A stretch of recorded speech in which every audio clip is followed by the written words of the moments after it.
Greetings. This is Michael Erlewine, and I'm going to talk a little bit about emptiness, and particularly emptiness of entertainment.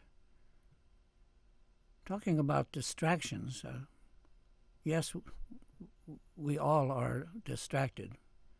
And as to what we're distracted from, that's a good question.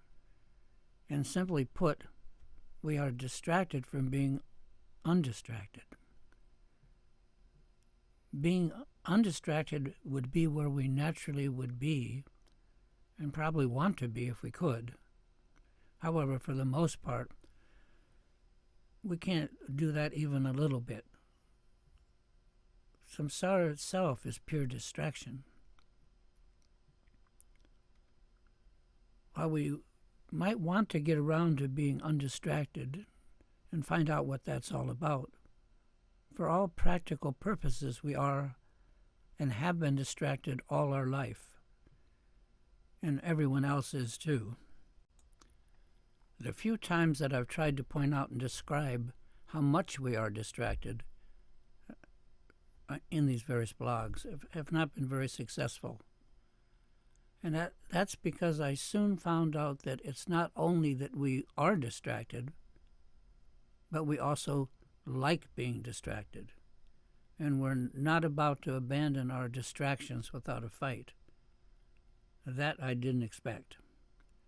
In other words, we are attached to our distractions and have always been, and we're surrounded with them like a cocoon or a cloak, and we live in that cocoon of distractive entertainment, and we're quite comfortable there. Now, I learned this the hard way by having a major stroke during which all of my distractions were instantly stripped away from me, leaving me, undistracted and exposed to something like what we might call boredom, but it was a lot more than that. And I was unprepared for that totally. That event was painful beyond description. Not painful like sticking in a knife, but painfully exposed to my own lack of distractions, my own entertainment that I was so used to.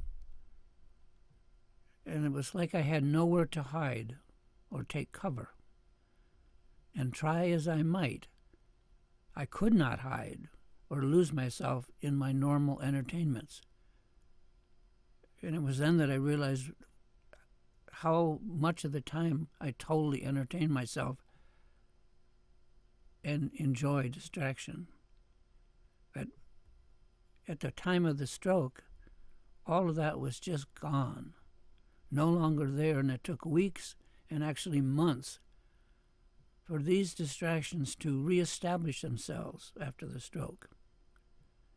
And all of that time, I was nakedly exposed to the boredom of having no distractions. I never knew that existed. And that exposure was not just painfully boring. It was a self-shattering experience. Being suddenly, instantly, deprived of all known attachments, and thus having no place to rest or hide. I was just out there, fully exposed to the brilliant light of the natural nakedness of the mind itself. And I was not a happy camper.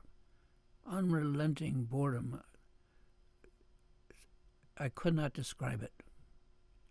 And so it took me weeks to reestablish the flora and fauna of my habitual entertainments. Weeks of my sticking out like a sore thumb, totally exposed to the harsh life of reality, and naked, stark naked from the lack of any cover whatsoever. it just hurt. I hurt from being exposed like that, and I longed for the cover of samsara that I knew and loved.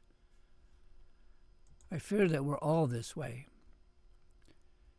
And I realize that those who have never experienced that kind of vulnerable exposure have no idea how much we depend on our habit of hiding down in the shadows of our various entertainments and attachments.